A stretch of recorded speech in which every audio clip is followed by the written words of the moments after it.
Shut up and sit down.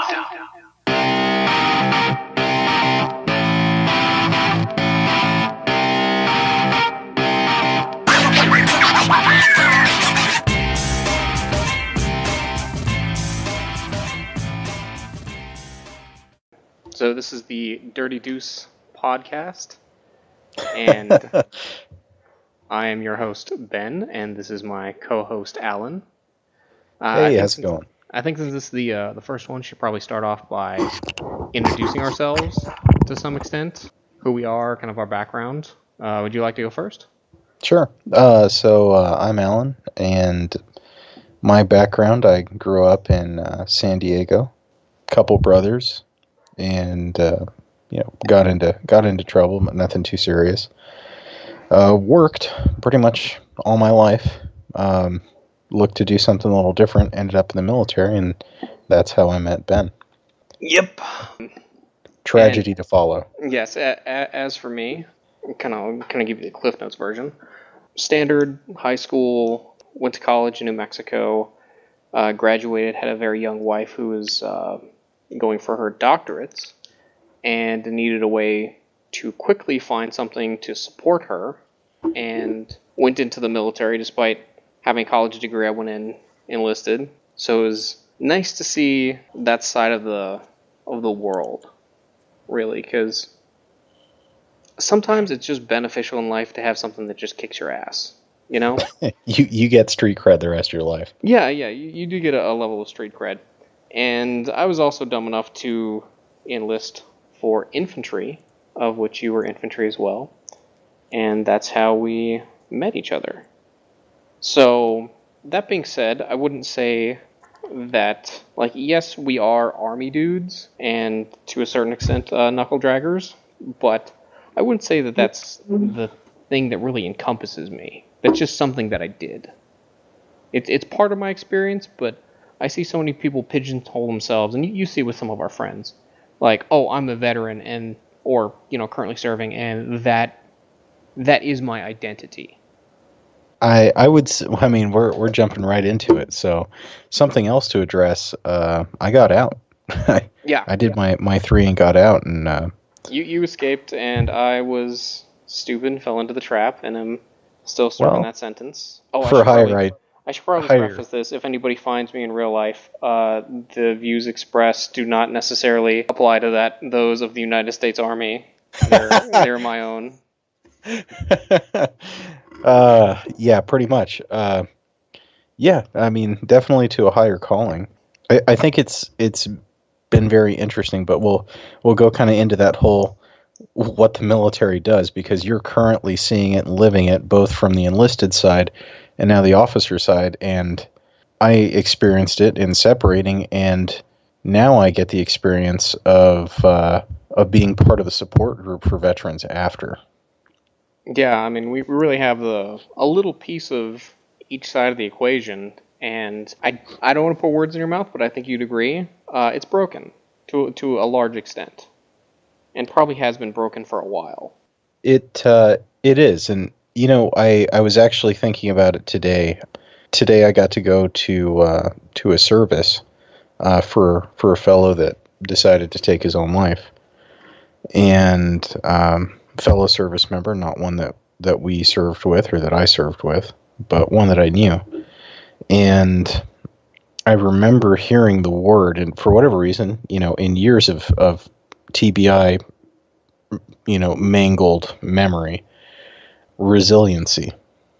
I remember being preached. Resiliency was the key. It's a very common buzzword. Yeah, and it has definitely given me thought now, the idea of resiliency, because earlier this week, during the week, I actually ended up working overtime to cover a shift for my friend and coworker. All my coworkers are my...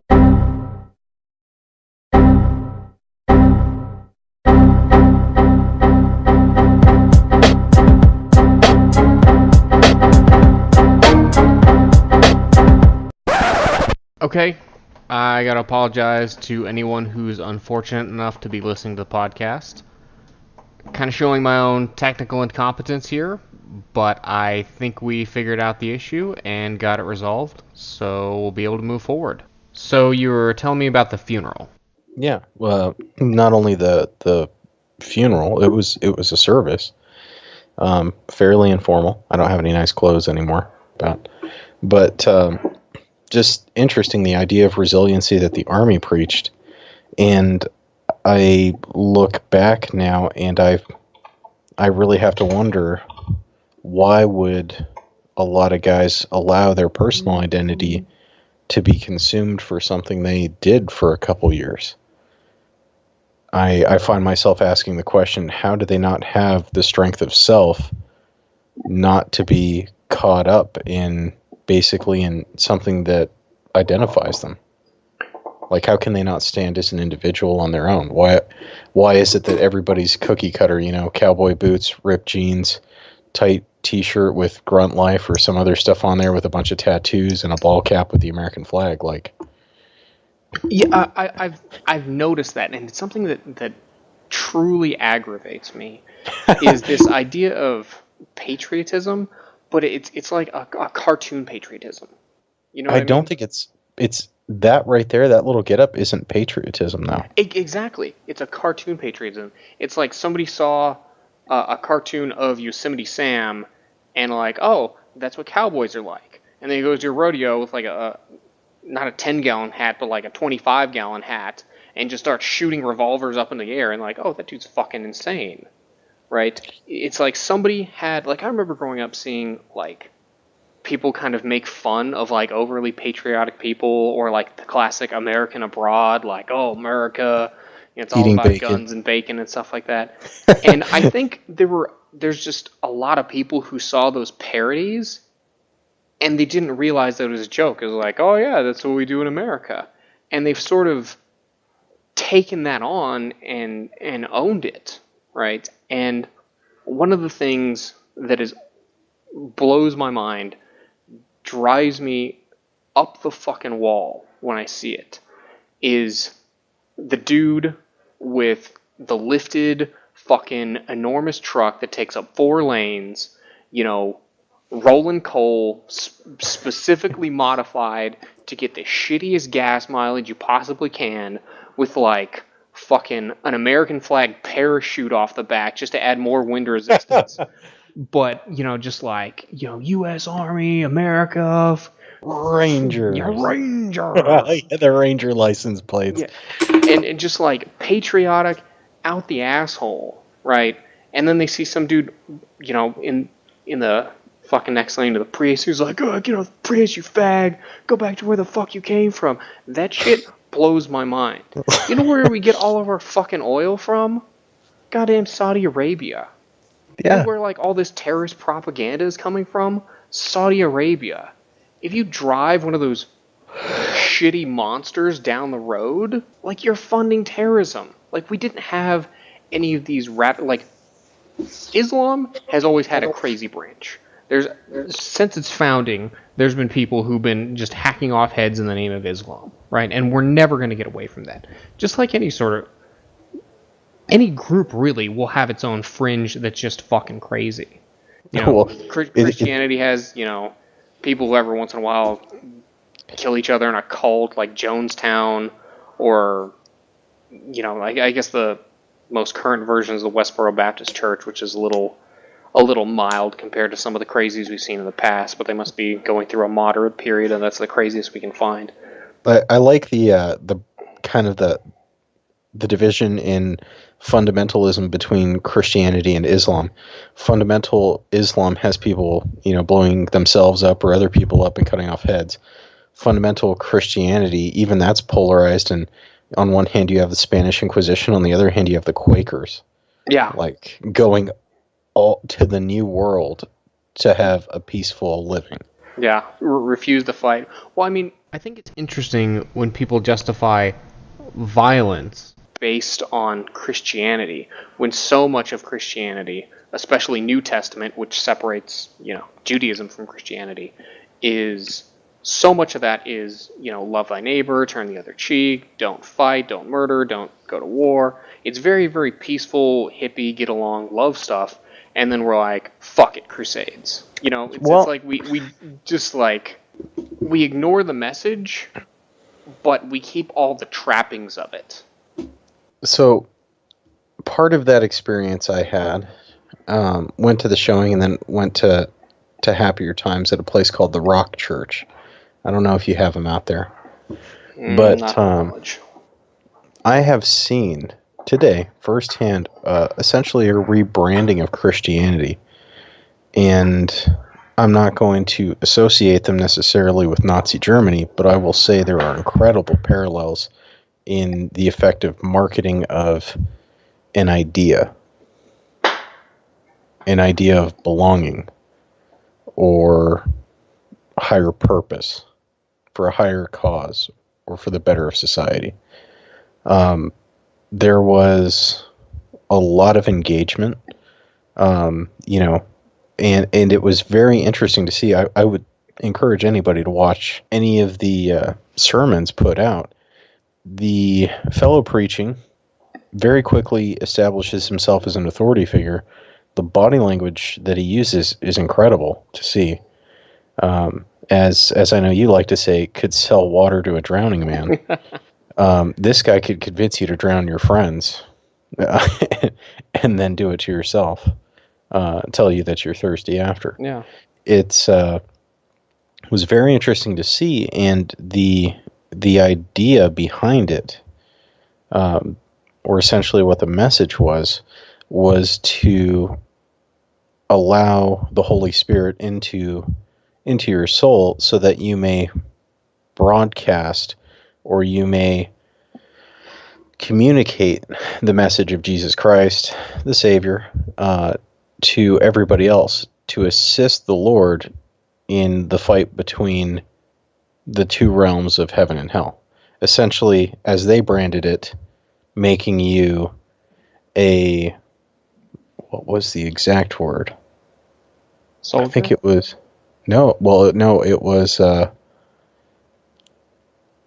it was like they alternate programs. This is once again getting into the engagement. It was like holy warrior or scripture or spiritual warrior, saying that we are helping fight on the front lines for people's, your families, your friends, for people's souls. That every good deed that you commit to and that you choose to do is spitting in the eye of the devil. I have seen examples of that militant language used in framing Christianity, which is funny because, like, when you read the actual book, so much of it is, religion of peace sort of thing. And I don't remember the figures off the top of my head, but I remember seeing a survey that they did, and they gave all sorts of different religious groups and different sects of Christianity test on the Bible, and the group that outscored everyone of knowledge of the Bible was atheists. Christians, they don't read the book. And because it's preached. Yeah, they do, exactly. Why read it when somebody's going to read it for you? You're going to get the Cliff Notes version. He's going to cut through all that, love thy neighbor stuff, get right to that holy warrior stuff that you needed when you walked in there. Yeah, the whole idea behind it too. It was very well done. The whole idea was that accepting the Holy Spirit into your soul was on the first path to regaining power and courage and to solving life's problems and any issues that you may have within your own life. For example, poverty, jealousy, anger, hatred, rage, illness. That you, without the power of God, you would be destined to fall to the devil. And that the only way that you could stand a chance to succeed would be to unite with everybody else in the congregation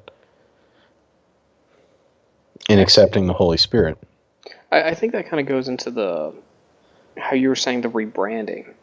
Yeah. Because when you look at originally what religion did for us, it was, it explained things like, oh, why is this eclipse happening? Why does good stuff happen to bad people? Why did that dude get hit by lightning? Why don't we just fall up into space? What's out there, right? It provided answers. And science has continued to chip away at that and can answer big questions like, what's beyond the horizon and, how did we get here? What did we come from? So religion has sort of had to find a place for itself, and I think one of the last places that it can hide is this social idea, the realm of philosophy. Like, what is truth? What is it to be a good person? Like, what should I do with my life? I mean, religion has always kind of had a little bit of that to it, like how to be a good person, mostly like pay your tithes to the church and, make sure that you're a good peasant for your, whoever your current landlord is, duke, baron, whatever. But I think that's going to be, I think that's the appeal to it, and I think that's the last sort of bastion that it has to hold on to. Yeah, I agree, because one of the big things they were pushing is empowerment through belief and through your actions, guided by the Holy Spirit, of course. But empowerment was the big thing that they were pushing. Empowerment. Wait, guided by the Holy Spirit and your tax-deductible donations. They actually did not. They were not donation heavy. I was surprised, because Really? keep in mind, yes, it was a very interesting experience to see the contrast between, being raised a Jehovah's Witness. Everything is fear. If you fuck up, or, if you misstep, if you don't believe hard enough, if you don't follow the tenets, if you don't raise your kids right, if you don't do everything that is necessary, then you're going to burn in hell. Everything being fear and consequence driven. And it works for some people. Others are just like, yeah, well, if I'm probably going to burn anyway, you find yourself outside of it. And this, not once in the entire thing were they like, you're going to go to heaven if you follow this. It was very interesting because it focused on here and now. It focused on empowerment now. There was no promise of distant or intangible rewards.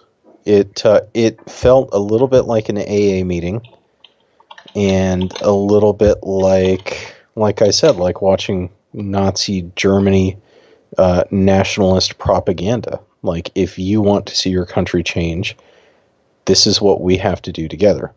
The framing, of course, being different, but very interesting. But yeah, they were not donation or money heavy. They were very, very involved with, if you want to hear a blessing for the day or a prayer, text this number. If you want to get with other people in your area, hit us up on Twitter. If you want, the other thing too, you remember I was talking about involvement. It starts off with a live band, and I have to say, for going to quite a few shows and stuff, they put on a hell of a performance. And the majority of people don't have time for that, nor do most people bother to listen. So you've got this band blasting music, getting everybody to sing along, raise their hands. They're singing. Everybody's actively participating and listening to the song, to the message, and the song is repeated, and the song brings about a lot of things that most people wouldn't think to question it. The song on one hand, I wonder if I can look it up. The song on one hand will be referring to Jesus being the Savior, and the song essentially comes out as a challenge, saying that I believe in the Lord, I believe Jesus was resurrected, saying I believe this, I believe that, regardless of how it would seem to other people. I believe in the resurrection. I believe in his miracles. I believe in his prophets. All of that. So it's interesting, because anybody that had not seen that on the outside would not have experienced it, or would have no idea that all these people are chanting and reinforcing these really strong and defining Christian beliefs. It's very interesting. I'm surprised that it's not paired by a donation-heavy message, because I know a lot of the, more convincing preachers have one hand on the Bible and then the other's fishing in your pocket. So the interesting thing about it is these guys do summer camps. They when I said full involvement, they have summer camps and educational camps for your kids to watch your kids, if you need a break, or, take the kids out to the woods. It's oriented towards families. They're not trying to go after, people getting out of AA and stuff like that. It's more towards lower and middle class. That being said, of all the people that I talked to there, about 3/4 said they enjoy it because it's not money heavy. It's people don't feel guilty that they're not donating and they're not doing their part. It's simply you do what you can, and by preaching and spreading the word of God and living through his ideals. I will say that that's something that, I'm not a fan of organized religion, period, in that sentence. I was thinking about throwing in a qualifier, but it's dangerous when you start telling people exactly what to think, and a lot of those beliefs are, quite frankly, fucking crazy. If you were to just take any, don't get me wrong, hearing Christian beliefs, oh yeah, the story, the Garden of Eden, the flood, or whatever, growing up like that, it's like fucking Santa Claus and the Easter Bunny sounds fucking rational, but you don't know anything. Case in point, I was having a little minor spat with my lovely wife, where she picked something to watch on Netflix and it was horrible, and we were, kind of joking and making fun of each other for it. And she's like, fine, will you pick? Well, I'm like, crap, I don't know what to pick. So I just picked the most obnoxious, I don't even remember the name of it, but it was some super girly cartoon, Supergirl Sparkle Squad, something like that.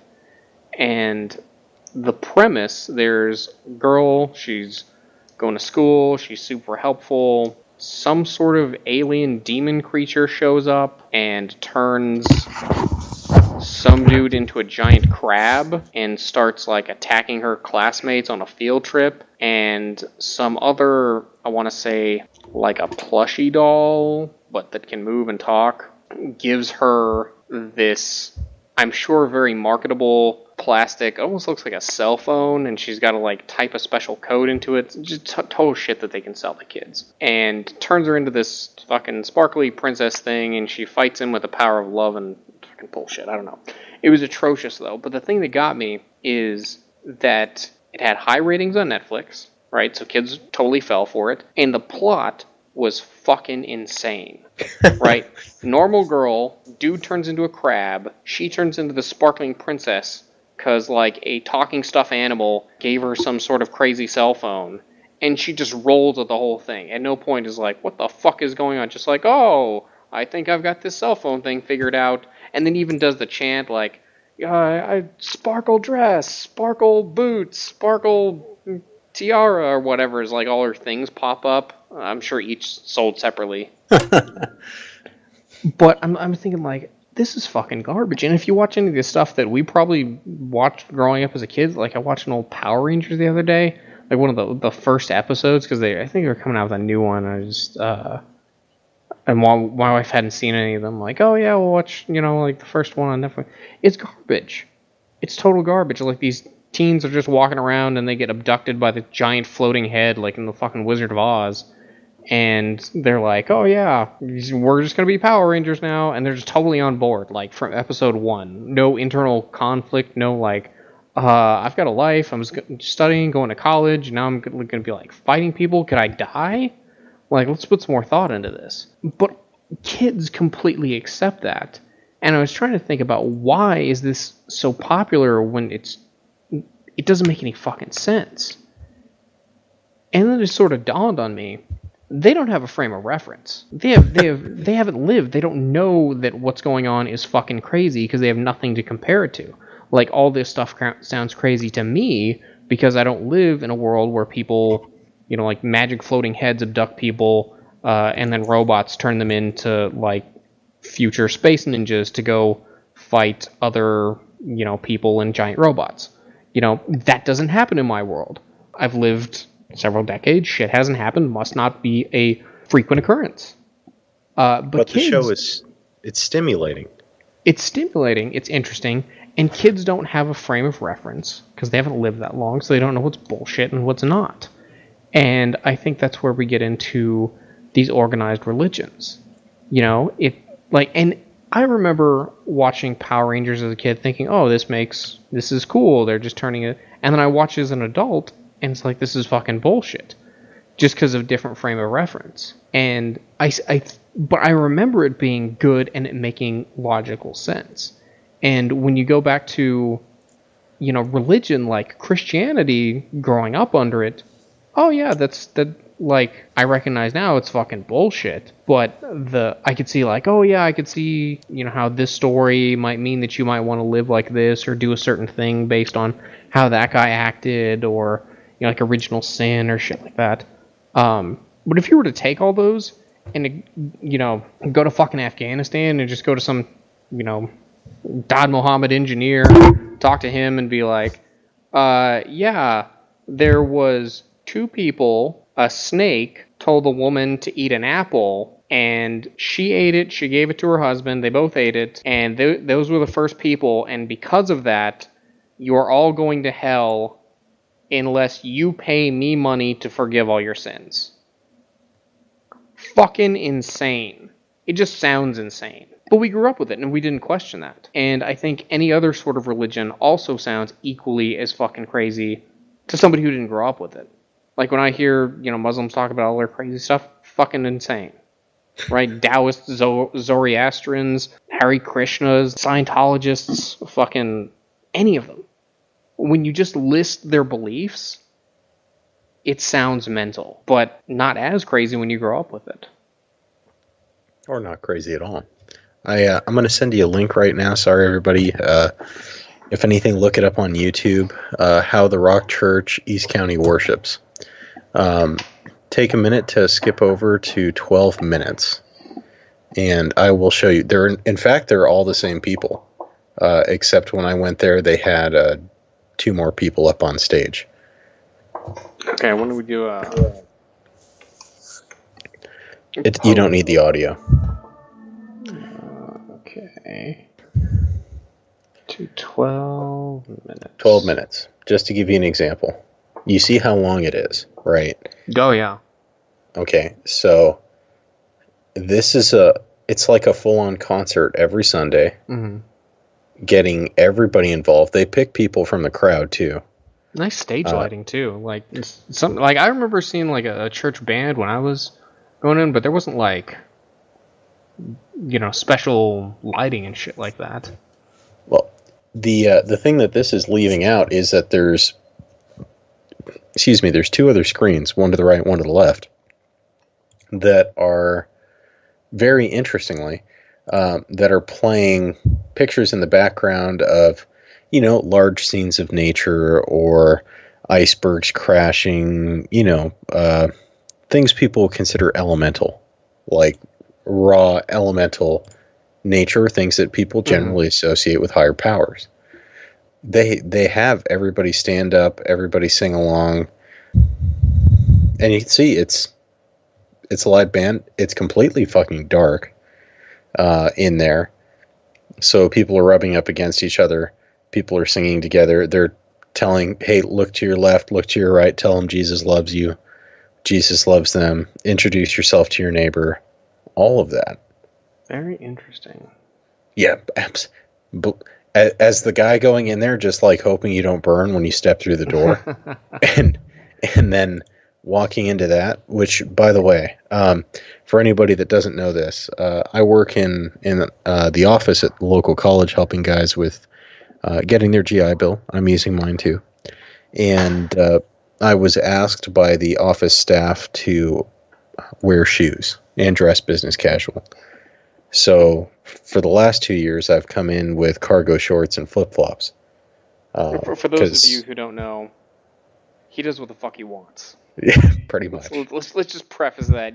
You're one of those individuals like, fuck you. Yeah, not always, but if a firefighter tells me don't go in the building, I'll be like, well, I don't need anything in there, and I'll listen to him. But I don't know. That's something we should address: the transition out of the military, and how it leads to those problems we were talking about earlier, or how it may facilitate that identity.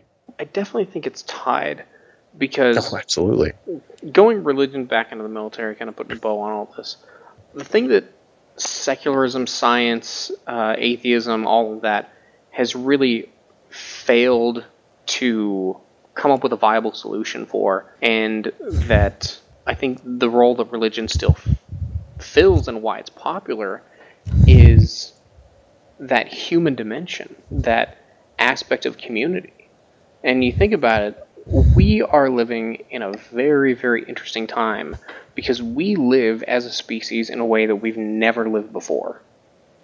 Like this idea that, you can have a husband, wife, maybe a small family, and they're off alone by themselves in like a little suburb, and they never talk to their neighbors. They have like passing interactions with the people that they meet at work or school or whatever, but there's no sort of deep underlying community. We've never lived like that. Hundreds of thousands of years of people being people, we lived in these little hunter-gatherer tribes and ate communal meals, probably slept in a big pile to conserve warmth so we don't fucking freeze to death, or in a big circle so like no large predators came and ate us, and we go out, beat shit with sticks and drag it back and eat it all together. And a cornerstone of what we are as people is this idea of community. And religion has sort of co-opted that and said like, oh, that's what we do. We provide community. And there's no non-religious version of that where people just, hey, see that random stranger next to him? Go over there and tell him that he's loved and introduce yourself. Like, that's incredibly powerful. Not only that, but the sense of community that it provides, it reinforces that community. It encourages a functioning community that continues to build on itself, that attracts new members, that essentially functions optimally because it creates morals and values that would deter anybody from doing anything that would generally harm that community. Stealing will harm you. If you go to a place where a lot of people steal, it end up looking like prison pretty quick. And it's a full package. If everybody follows it, then it works pretty well. And I think that's one of the biggest gripes that I have against religion in and of itself, but that has a monopoly on this hub of community. And I wish there was a secular version of that. But for some reason, like, you can't go to like a lecture at a local college and everyone turns up next to each other and like, I love you, thank you for being here. You're loved and you're a welcome member of this institution. That they're like, oh, dude's a fucking psycho, right? But you go to a church and they have that. And I think we need that as a people, not to go fucking crazy. You need that sense of connectedness, because if you're not connected to the guy next to you, fuck him, shank him in the back, steal his shit, and get a little bit more for you and yours. The only reason that, aside from people, just having personal moral issues about it, that sense of community kind of puts people in line, and I don't know why it has to be attached to this set of sort of batshit crazy ideas, and I think that alienates people as well. Like, I have no problem going to a place where, people are like, hey, I love you, you're awesome, keep doing good stuff, be a good person, and we just talk about stuff like that. But when that's tacked on to this idea that you have to believe in Santa Claus, the Easter Bunny, and a whole bunch of other crazy stuff that there's no evidence for, well, fuck. I've argued this like a few times, and I swear I'm going to write a book called Communism and Christ. That's what it's going to be. And it is the parallels between the ideals, once again going back to values, norms, and ideals associated with Christianity versus communism. And you go back to community and all that, but earlier when I said that Christianity is a complete package, they have it all. They have what you should be doing, what happens if you've been bad, your path to forgiveness, what to do with people that are bad. It has an answer for everything in life, and the things that it doesn't have an answer for are God's will. So that in and of itself is an answer. And it's interesting to see, if you have the whole argument behind maybe a future book would be the ideal Christian society versus the ideal communist society. Why is the communist society going to fail? And if that's not something to stick in the craw of all these cartoon patriots. Yeah. So, I mean, and it's true. Like, if you looked at Jesus Christ, he was probably somebody that we'd look at now and like, oh, that's a fucking towel head right there. He's from the Middle East. He's Jewish, had long hair, and he has very, especially for the time, liberal, hippie, communist values. I mean, he's sitting there preaching stuff like, it's easier for a camel to go through the eye of a needle and a rich man to enter the kingdom of heaven. And you've got all these, like, all the rich guys run the place. Yeah, oil millionaires, wrapping themselves in the Bible, turn the other cheek. These gun-wielding patriots shooting up in the air, like, yeah, holding the Bible at the same time. The messages aren't congruent. But it's not about the message. It's about just identifying with the fashion and symbology of whatever group that you feel like you want to associate yourself with. And I think that's kind of tying all this back into the military. I think that's how you get these people who are like, oh, I am a soldier. That's what represents me. Is just this idea. And I think another thing that brings this all together is the idea, especially in the infantry, that there's definitely a community there. I mean, I'm sure you can see it from when you were in to when you got out. Oh yeah, we laugh at the non-infantry guys. That goes back to that street cred. And not only that, but there's a difference of community between just like your little platoon, your company, versus like even other infantry guys from other platoons and companies when you got out. Like, hey, you're infantry, I'm infantry, we got that thing going on. We don't really hang out on the weekends. But if something goes down... Oh, if something goes down, yeah, we can fuck all these dudes up if we needed to. Yeah. So that's... There is always that sort of thing that underlies it. But, and I'm honestly, at this point, almost blatantly plagiarizing from a book called Tribe that I read recently. It was very good. I'm trying to look up the author real fast. I want to say it was Sebastian Younger. One moment, please. Tribe. Yeah, Sebastian Younger. As far as I can remember that off the top of my head. So he was a war correspondent journalist, did a lot of work over in Iraq and things like that, Iraq, Afghanistan.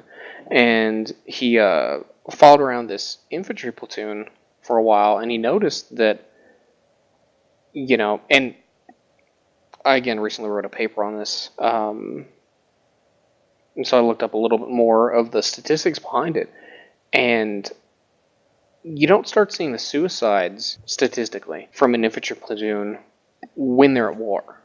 When you think they're under the most stress, under the most combat stress, you see it when they start coming home. And going their own ways. Because, you remember when shit was fucked up over there. And even when stuff would come from the home side, like, hey, just found out so-and-so's wife's having an affair with some other Jody out there. And, like, that guy would have a hard time, but he was surrounded by people who were essentially in the same boat. Some of them having the same thing happen to him. But he didn't have any opportunity to be isolated and ruminate on it. It's a lot of mission first, like, okay, that sucks, get your shit together and focus on, not getting killed tomorrow. So I think that's good for pulling people's heads away from tragedies like that. Or even when we lost dudes over there. Like, we lost dudes, and then the next day we went out and did another fucking patrol. Mm-hmm. There was no point where it's like, oh fuck, we gotta take a knee on this one. Time out, you guys got us. You know, we kept hitting it, but at the same time, we are surrounded by people going through the same shit, right? And then they get home, and they got a lot of time to think, and nobody to talk to about it. And that's when they start fucking killing themselves. And interestingly enough, the highest suicide rate in the Army, people who don't deploy. Are you serious? Absolutely. Deployment significantly reduces your odds of committing suicide. Among those who do deploy, non-combat MOSs commit suicide more than combat MOSs. The only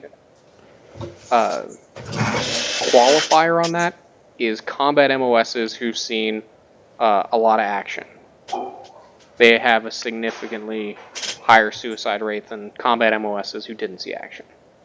Also, multiple deployments reduces your risk of suicide. And I think a lot of it's that tribe that forms, that community. And I think people have a hard time sitting down and really picking that apart. But I've heard over and over from different guys like, man, I wish I was back in Iraq. I wish I was back in Afghanistan. I wish we'd just deploy already. I know you heard that over and over. All the time. It's not just the crazy ones. It's not just like the fucking super like, yeah, just go over there and fucking kill people. Dead bodies, dead bodies, dead bodies. It's seemingly normal people. But they have a hard time, I think, really expressing like, oh, I am desperate for some sense of community. You know, I think we live in very, very lonely times. We're isolated immensely from the people around us. And there's such a stigma attached to, like, reaching out to people and be like, hey, can we just be friends? Like, that's a fucking weird thing. Just imagine walking up to some stranger and be like, I like you. You want to be friends? They're like, oh, that dude's fucking mental. You don't talk like that. And I think it's to a degree, it's harder for guys. Women are allowed to be a little bit more emotionally vulnerable, and that's why the suicide rate in men are way higher than women. Way higher than women, because they're not allowed to break down. No, not allowed. And you're seen as, you know, weak or somehow feminine. Just as a little minor example today, I did a yoga class with my wife earlier today. All women in there, and there's a big glass window, and there's a whole bunch of meathead dudes outside, you know, like lifting, getting swole, right? And I can see the sort of crazy, like a little bit crazy stares from the women in there, and a little bit of the scornful stares from the dudes outside. That's like, fuck you guys, I have to justify myself to you, because I want to do yoga and learn how to stretch. You know what I would do with this yoga? I'm going to use this yoga to go to my MMA class and high kick somebody in the top of the fucking head. Well, that's better than I'm gonna use this to fucking grapple people and strangle the fucking life out of them. On the other hand of that, why are the meatheads working out? Yeah. It's that right there. Conversation for another time, but the parallel between men and women at the gym.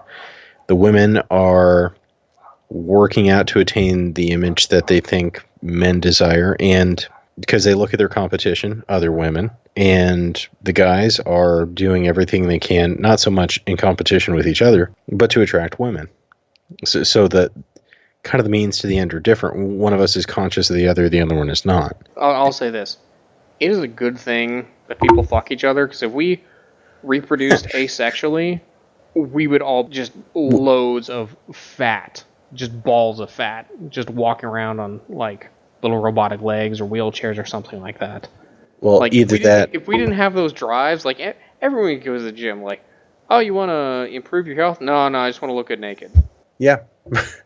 The other thing with that, too, us, men, would probably be turning big rocks into little rocks in some sort of industry deep down in the earth, and the women would rule the surface. Yeah.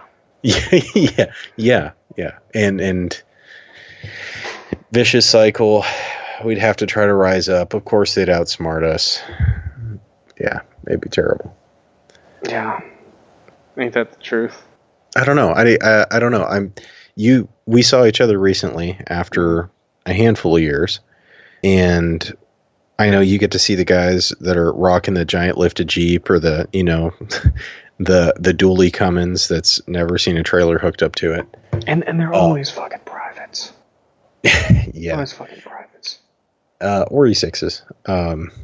Yeah, that too. Yeah, infantry E6s specifically. But E6s with child support that's due. Yes. Talk about bad decisions. Put all my spinning rims. Yep. Yeah, exactly. Yeah, let's get mudding tires, but we're stationed in the desert.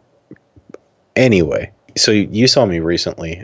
Every now and then, not often, but every now and then, I have some of the guys like that come in, and if they're not hearing what they like, will talk all sorts of shit. And at this point, a lot of people assume that I was never in the military. If I'm sitting behind the desk, if I get up and walk around, then it becomes apparent I'm not like the other people that are there, except the fellow vets. We have a walk, we have all of that.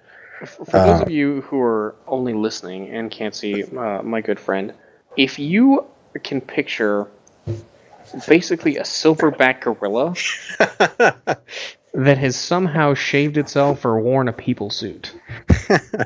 Like, you are an enormous... Like, I am not a little dude. I'm not a little dude, and you can pick me up and throw me over your shoulder like I'm a blushing bride and you're about to carry me across the threshold. Like, you are a fucking monster of a dude, but I'm sorry, continue. Yeah, well, that has its own way with women. The other part that he's not getting at is I've got a gut now. I don't run. Why die tired? And yeah, exactly. And then, depending how lazy I'm feeling, I may have a beard, I may not. But for the most part, I do. But it's interesting to see that. My girlfriend happens to also work on campus at Disabled Student Services, so she sees the other hand of the vets. And she has a lot of classes with them. She's pursuing mechanical engineering, so she sees a lot of the smarter ones. As a call-out, mostly the guys in the Navy and Air Force. But she sees a lot of them, so we're pretty active, especially with what I do for work. We're pretty active in our vet community. Shocking, by the way, to think that the Army and Marines would not be pursuing mechanical engineering or other sciences like that. Like, I always knew it was a running joke, but I do remember one time when we were on patrol and our mine roller broke. Those of you who don't know, it's at this point, maybe antiquated piece of equipment. Yeah, probably. It's just this big, heavy thing that rolls in front of whatever vehicle's in the lead, so whenever you hit an IED, in theory, blows that up instead of blows you up. Instead, blows that up, the front of the truck up, and blows the mine roller into the front of the truck and almost takes my fucking head off. Fuck that piece of shit.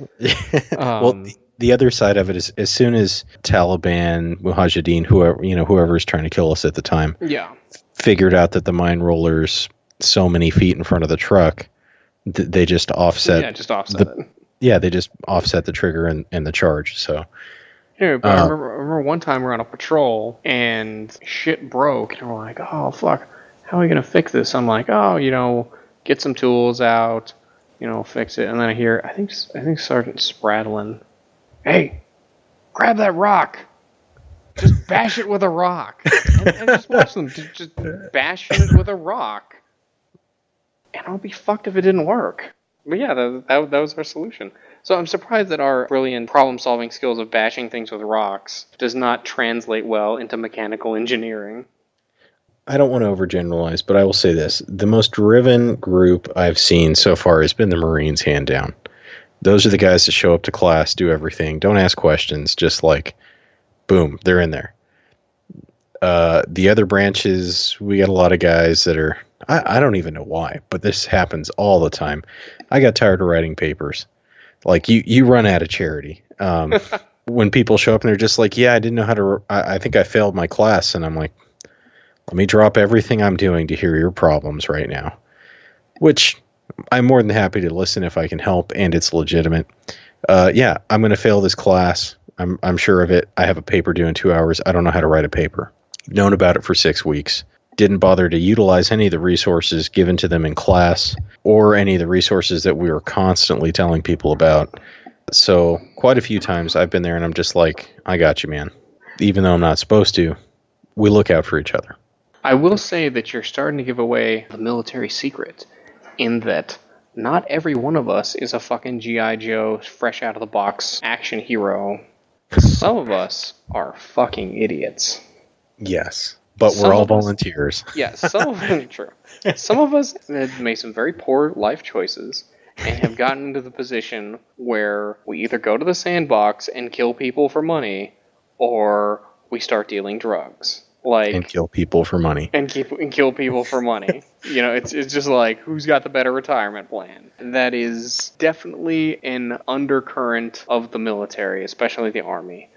That there are a lot of people who make very poor life decisions. And are generally shitbags. And you know what? Some of them are lovable shitbags. I've known a couple of people who, it's like, you know, I don't know if we want to name specific names out here, but I know you can think of a couple that are on their 4th or 5th kid by who knows how many women, child support out the ass, just getting out of jail. We know a couple of people like that on the outside, but they have this. It's like this like lovable puppiness to them. Like they do something stupid and you're like, oh, come here, you lovable idiot. You know, you just can't help it. And then there are those other buddy fuckers. Again, we know a couple of them. I think the real difference is if people are gonna fuck themselves, that's one thing. But when they start fucking people who are trying to help them, or members of the tribe, the community, the other army dudes. I think the tribe is very fitting. Yeah. Because there is, even beyond rank, there's an established pecking order. There's a lot going on because it is highly social. Yeah, it's like a pack of fucking wolves. And they'll tear each other apart sometimes over, like, stupid shit. Like, I remember, I think it was at a chair TC, when you started this thing of, like, trying to steal people's patches. And it was like Lord of the fucking Flies. Like, someone would walk through and, like, you just hear that ripping of Velcro as you'd steal a patch. And then, like, 4 or 5 people would just jump out of the... Jump on him? Yeah, like a wounded, rabbit just ran through a den of wolves, and they're like, fucking get him! And just rip him apart, and you'd see, like, all sorts of, like, name tags and hats and fucking boots and shit just flying off as, like, 4 or 5 people just attack this motherfucker. Or 4 or 5 fuzzy pieces of Velcro, like the side that was stitched on the uniform. Yeah. Oh, that was sewn on? Off. It's not sewn on now. Yeah. But I remember seeing that and like, this is a pack of fucking wolves. This isn't like a human thing. This is a step back in evolution. This is a pack of wolves. And I think it's so weird that in some sense we need that. I think we have some people out there who are just too fucking smart. And they're fucking it up for all of us. When you think about the dude who invented... panel of them. We'll take Oppenheimer, just throw one out there. For the atomic bomb. Brilliant. If you throw him up on a bell curve of intelligence, he's like the far, far right tail. Like 0.1% of people are that brilliant. And then they do something. They invent smokeless black powder, or machine gun, aviation... whatever, right? Then you've got people who are in the still upper end of the bell curve who can figure out how to mass produce this. And then they give it to the lower 3/4 of the bell curve. And you gotta figure half of those guys are just a step up above a monkey. They are just over the lip.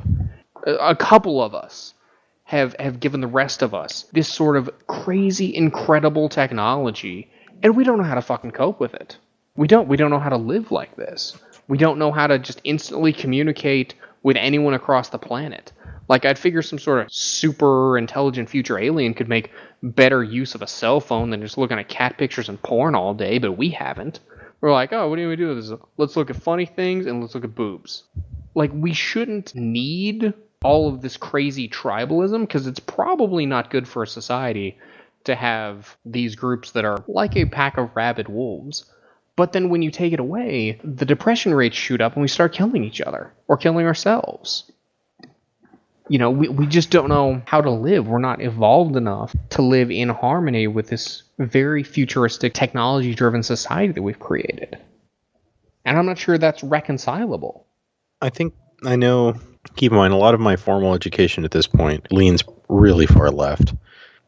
I think it's interesting, the idea of technology outpacing and outgrowing people's ability to cope with it.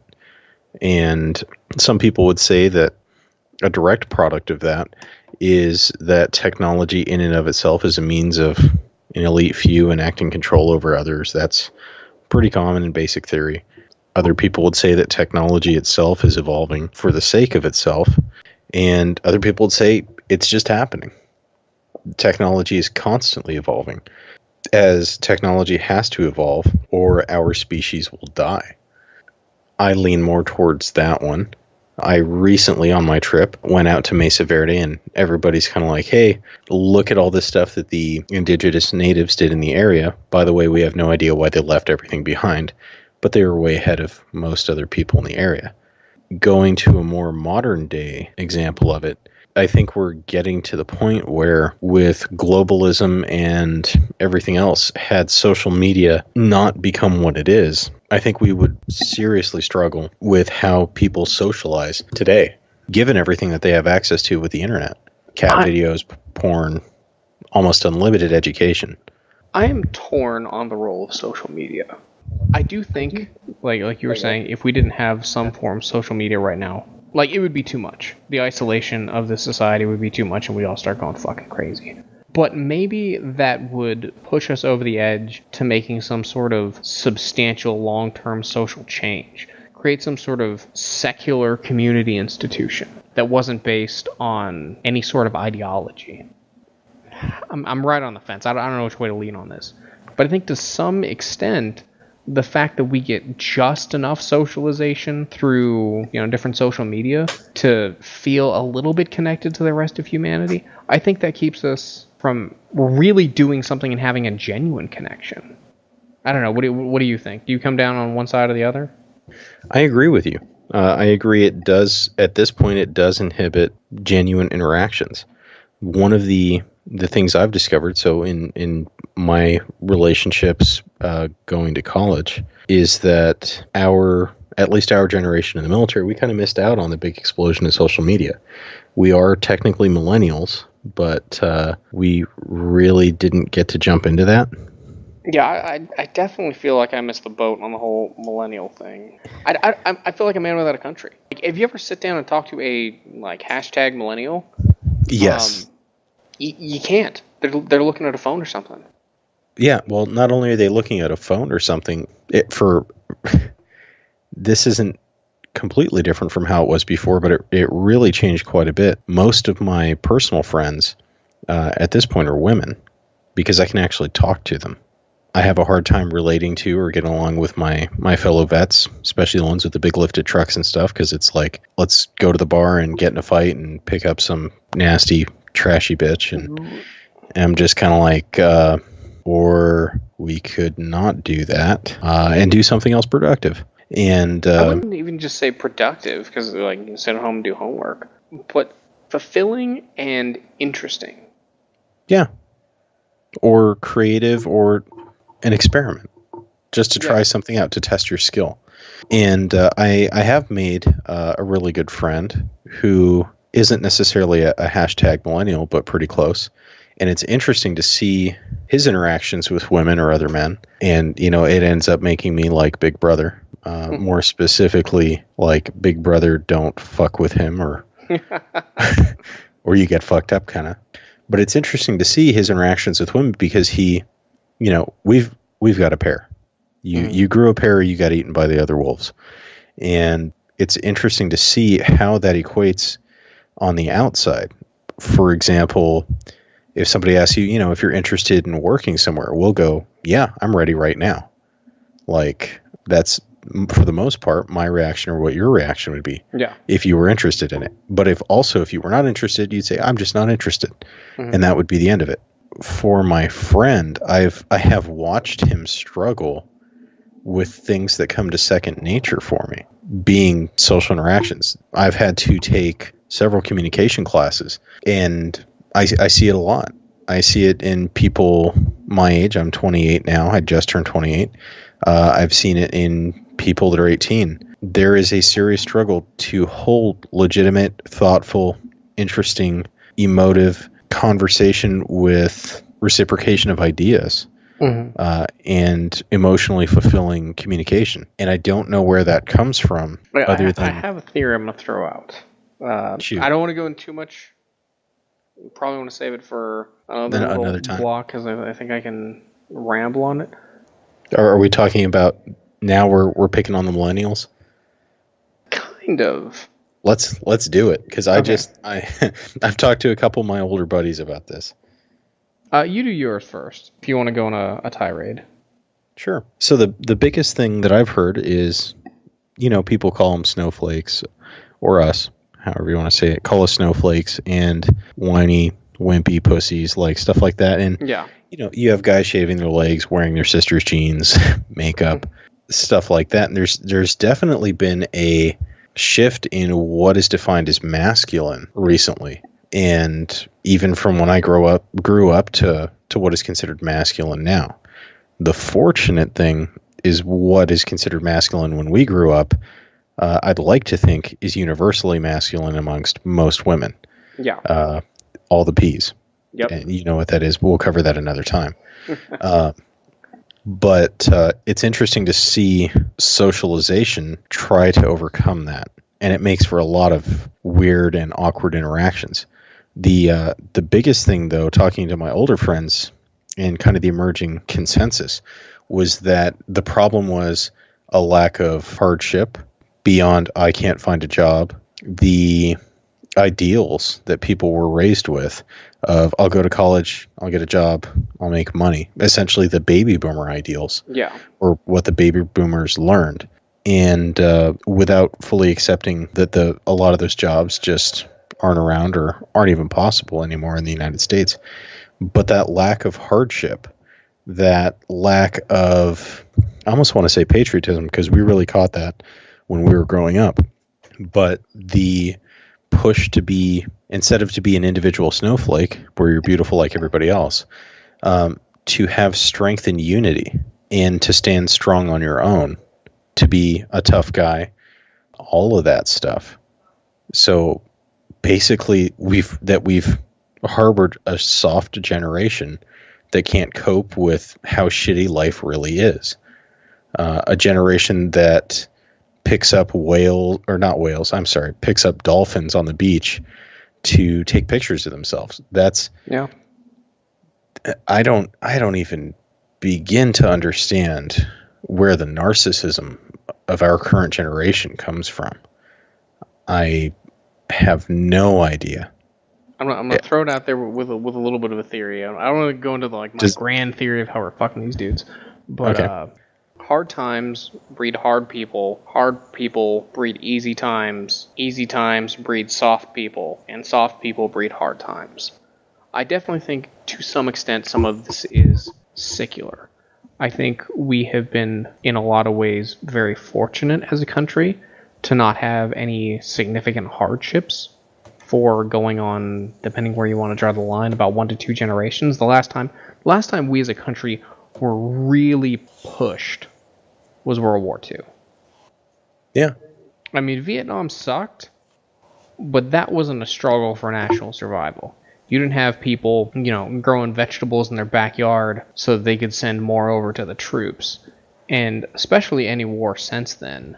We can be in a state of perpetual war right now with it having no effect to the civilians. In a lot of ways we have, if you want to count, some special forces operations. We've been in a constant state of war against one person or another.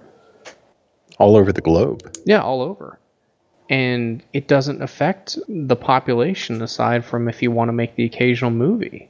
But I think part of what this generation is robbed of is having that struggle. I think we need, as a people, to struggle to feel validated.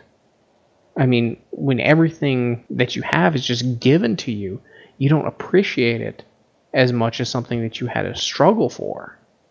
and you can look at this from the psychology realm that, when you have to struggle for something, if you have to go through some sort of hardship to earn something, then you value it more than something that was just given to you. Like they've done studies. And when everything's given to you, up until the point that you are, kicked out into the world, usually post-college, because even you got to think, a lot of college is freebie. Yeah. It's either freebie or you're writing it on, a check to the future, these student loans or something like that. But that's a whole day there. Yeah, it isn't a lot of like, okay, I have to do this or I am not going to eat today. There's consequences for just being a lazy fuck, but none of them are immediate.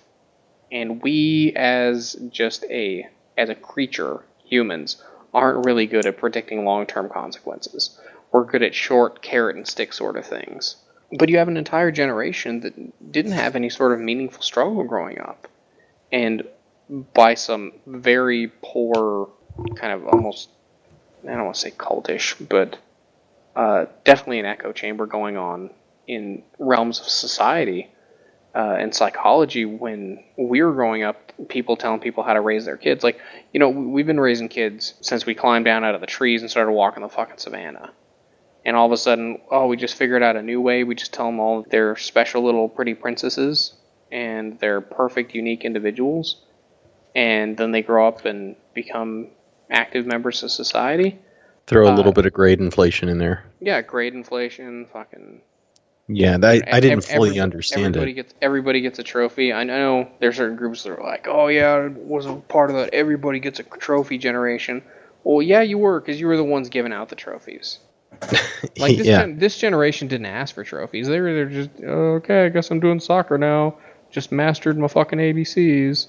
Right? And they're like, you fucking won. I got a trophy for every sport I ever did. And I don't value any of them. Because I can't even tell you what place I came in.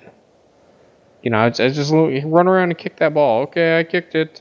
I kicked it the wrong direction, but fuck, you're cute. And I don't want to tell your parents that you're a fucking idiot. Here's a gold trophy. Okay, I'll throw it with the rest.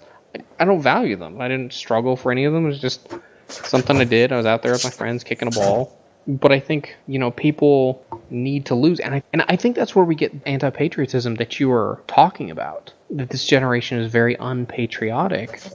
I think they're pissed off. But they don't know what to be pissed off at. So they just point their finger at the government. Like, you fucked up my life. You were supposed to be in charge. They look at... They're rebelling against the institution that's not giving them everything they were promised. I think one of the first people to put their finger on it was Czech Palahniuk in the book Fight Club. There's this scene or part in it where he was... Tyler Durden is preaching to his little cult of fist fighters, and he's saying that, you were all promised when you're growing up that you would be rock stars and movie gods, and you're just now figuring out that that's not going to happen, and you're very pissed off. I think he was one of the first insightful people to really look at what's going on with this emerging generation and be like, man, these guys were promised everything. They were told that they were fucking awesome and special, unique, perfect, amazing. Even the guys who were in, like, fucking retarded. I know we can't use that word anymore, but it was in parlance when I was growing up. Like, oh, yeah, what's wrong with that guy? He's a retard. Oh. Well, what are we going to do with him? Let's put him in a special class with other people that are just like him so that he doesn't realize that he's fucked up. Like, you can't even be dumb anymore. You can't. Yeah, I agree. And it sucks to say. It sucks that the world isn't fucking fair. Like, I know that's not going to be a popular... Oh, those... They're going through struggle. Some people are just dumb. Well, some people can't run well. Some people are short. You just got to figure out a way around it. One of my favorite sayings is first world problems, to put things in perspective. Yeah. Especially when I, working in the office, I hear a lot of people complaining about shit, and especially staff that, the vets. There's guys that are still like, I'm happy I had breakfast this morning. Because fresh off the boat. No, even the older guys are just like, I wish I was back in but I'm glad to be home and having breakfast whenever I want. Yeah. And on the other hand, we have counselors or other people to come in, and they'll be like, yeah, I went on vacation, and I can't believe that stupid place in Barcelona wouldn't take my credit card. So I had to cut my vacation short. And I'm just like, wow, you got to go to Barcelona. Yeah. It's especially apparent when it's like, I make pretty good money, and I can't go to fucking Barcelona. And I'm just like, how the hell? And I ask people, and they're like, that's what credit cards are for. And it's just like, I had no idea credit cards were for here. Vacation. Yeah. Yeah. Conversation for another day. Yeah. No, I think that, and again, this is probably a whole rant in and of itself. I think we are uniquely fucking this generation coming up. Well, the only hard motherfuckers to come out of it are like the military or the coal miners or people that live in poverty or people that are caught up in the, judicial system. Mm-hmm. Like take a millennial who, when they turned 18, got caught up on drug charges, was in prison for 4 years, and then turn him loose with a pack of the others on, let's say, Survivor Island. How do you think that's going to go? Yeah. Yeah. He's going to fucking eat them. Mm-hmm. For a nonviolent crime. For a nonviolent for a nonviolent crime, too. Yeah. Yeah, it's going to make him a hard motherfucker, harder than them, just for being in jail and experiencing some sort of hardship where he realizes, where he has essentially a Lord of the Flies moment, and he realizes, holy crap, I either have to be good enough to kill all these other people, or I got to get with the pack. Yeah, exactly. And I think that's the big disservice that parents across the board and schools and all the institutions that are essentially responsible for raising children nowadays, they need to get punched in the mouth occasionally. They have to get pushed. They have to have some sort of hardship that they have to go through to feel validated. I think so much is so easy nowadays. Like, people need to struggle to feel useful, to feel like they've done something. And when you don't, it just leads to depression. Like, number one variable, see if you can guess, I may have already given it away, that is linked with depression. More than gender, race, military, service, anything like that. Personal fulfillment? Or socialization? Affluence. Affluence?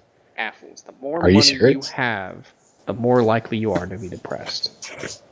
If you go to like these little hunter-gatherer societies and like that we just found in the jungle in like fucking Papua New Guinea or the Amazon rainforest or something like that, just living in trees and fucking like dodging cougars and shit like that, they have. You're talking clinical depression. Yes, like long term, like first world problems. Yeah, I'm not saying that people. I'm not saying that people in the third world don't have a shitty time and don't have bad stuff happen to them and have like PTSD and shit like that.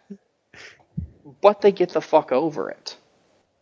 Yeah. Like, I remember seeing one of these documentaries, two kids that were like child soldiers together in one of these horrific wars in Africa.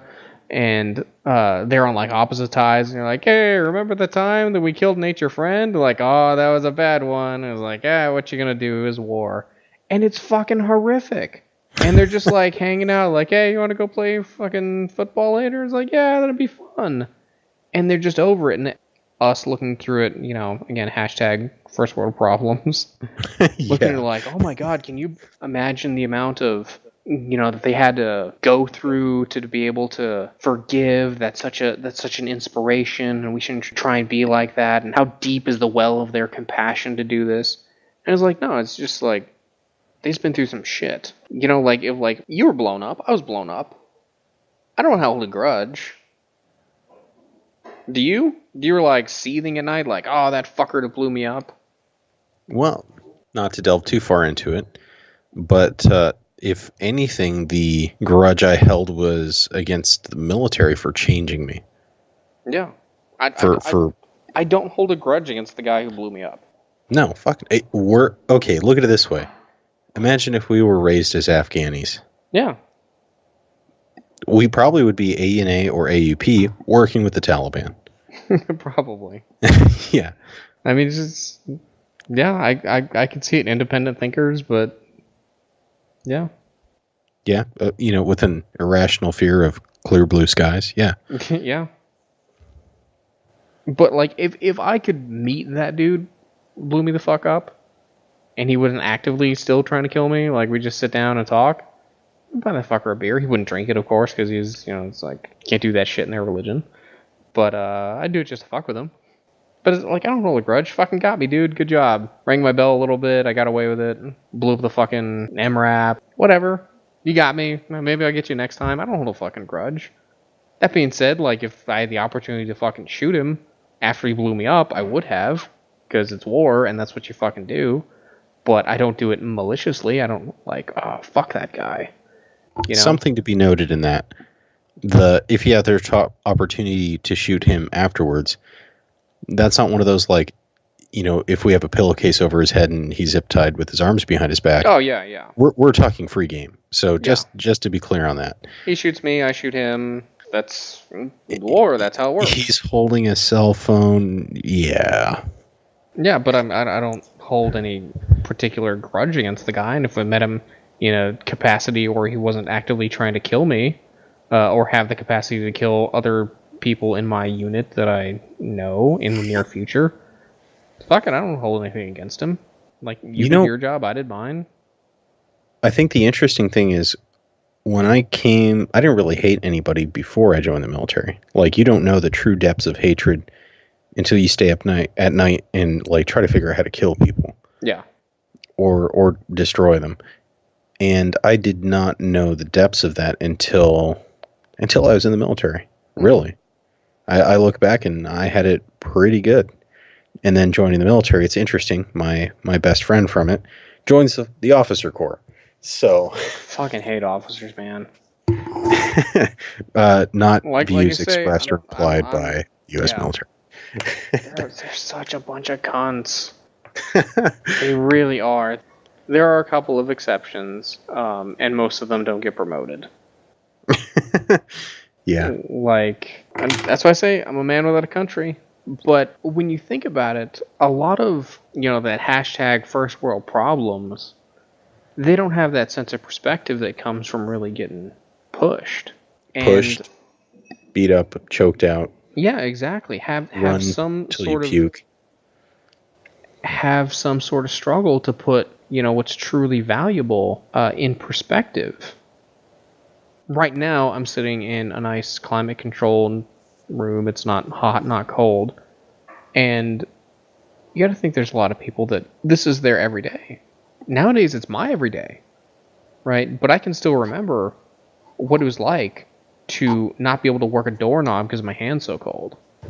Or, like, literally about to just fall over and die because I'm so fucking hot.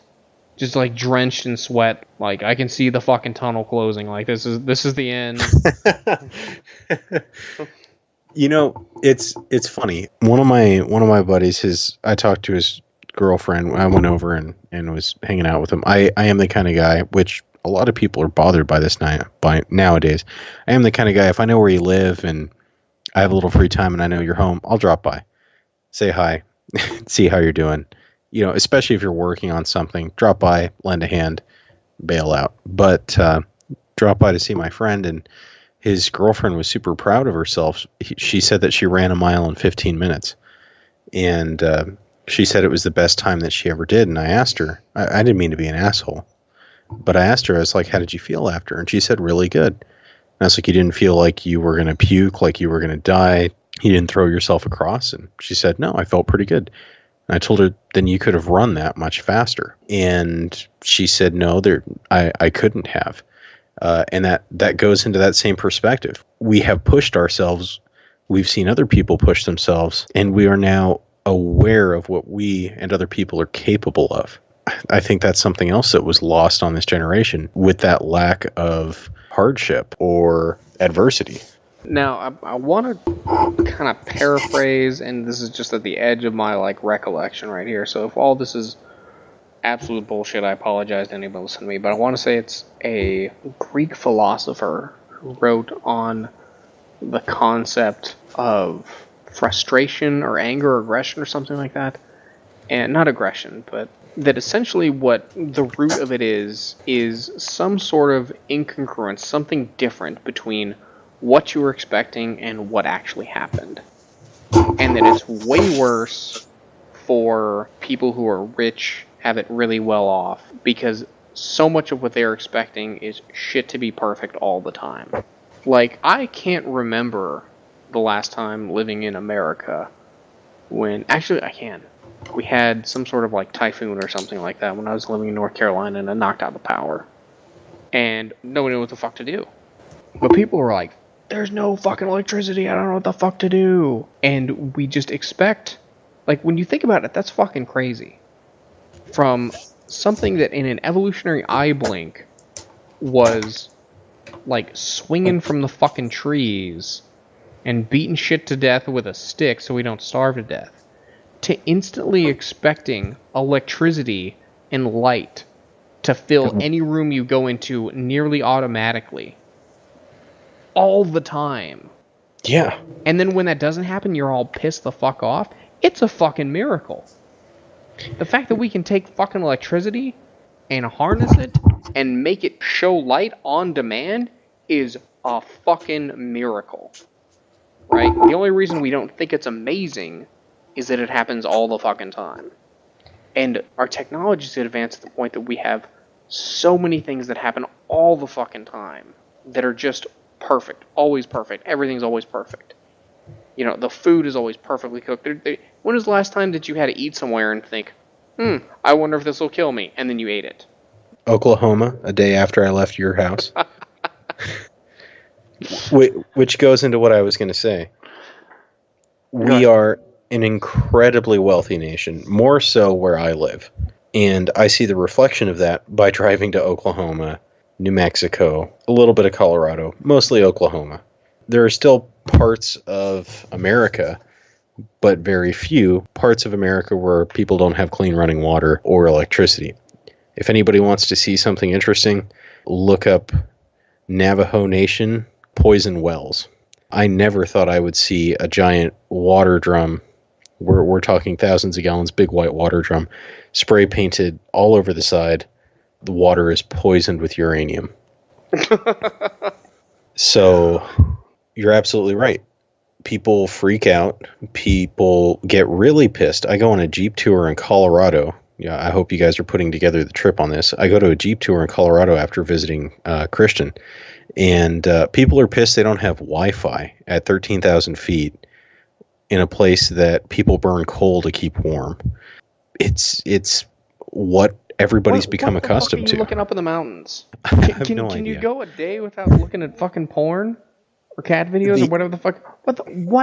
What are you looking up? What is so fucking important? It almost seems like narcissism and voyeurism have infected the modern soul of the typical younger American, in that people are always looking at what each other are doing, but they don't talk to each other.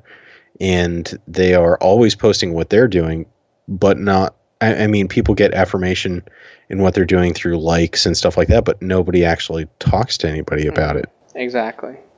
The something interesting is a lot of my friends that are women talk about it, and they're just like, how is it that all of these guys go hiking, but none of them have done it recently? Everybody's gone and seen the Great Wall of China. Like, everybody's done all this super cool shit, but they're boring or they can't hold conversation. Like, what the hell happened? I think it's everyone is trying to be a rock star in their own way.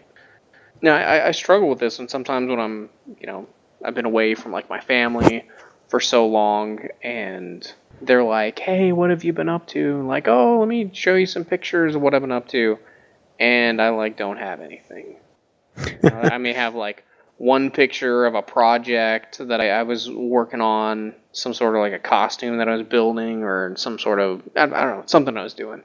Right, but I have very few of, like, selfie of myself, like, hey, look at me when I climb this thing. And I just don't think about it, because I'm busy doing the thing that I'm doing. And I think a lot of people do things not just to do them, but to be seen doing them. Yeah, exactly. They're trying to... You remember those old school... I guess it's not that old school, but the World's Most Interesting Man commercials from Dos Equis? Absolutely. And there was just like a little snippet of some guy on a boat, he's got 2 supermodels, and the next one he's like wrestling a llama or whatever. And you can see just from that one little image, like, wow, that dude has some stories, he does some interesting fucking shit. Right? And I think people latched on to that idea, or not just him, but various different people doing interesting shit. Right? And they're like, I want to be like that. But not necessarily to be like that just to be like that, but to do it for the recognition. Everyone thinks that they're a rock star. Everyone was raised to believe that they're a rock star. No one was told, like, you're average, you're boring. And because nobody addressed this, like, they're their own publicity agent. It is a very interesting time when everyone is simultaneously their own television show. They're trying to make their own reality show about them while consuming everyone else's. We are producer and consumer at the same time, and everyone's doing it. And this goes back to my mega underlying theory of how we're just fucking everybody up, because this has never been a thing before. So much of what's going on now that people are being raised in has never been a thing. And what that does to somebody's mind as it's developing, who fucking knows? It's going to be one of those things that we're basically just going to have to live through it and see what the consequences of it are. Or we're not going to fucking live through it. Yeah. Something that I very much am interested in is looking at the long-term consequences of poor decisions of previous generations. Number one on my list of interest, not necessarily of importance, is student loans. I want to see basically how it's been affecting people's lives now to see what is it going to be doing in the future. And then specifically, how does it work, or what does it do in terms of relationships? Question I've asked quite a few of my friends that are female is, how do you feel about a guy who has a lot of debt? And it is universally a turnoff. Doesn't matter. Goes back to the 3 Ps. Yeah, exactly. But I would say definitely discussion for another time. Yeah. Do you think we should wrap it up? Yeah. I know. We keep going like, this one, that one, a lot of tangents, but I think it's well. If anything, we'll get a little bit more structured in the future. If anyone is unfortunate enough to still be listening, I thank you for gutting it out, and we will be back with you next time. All right. Have a good night.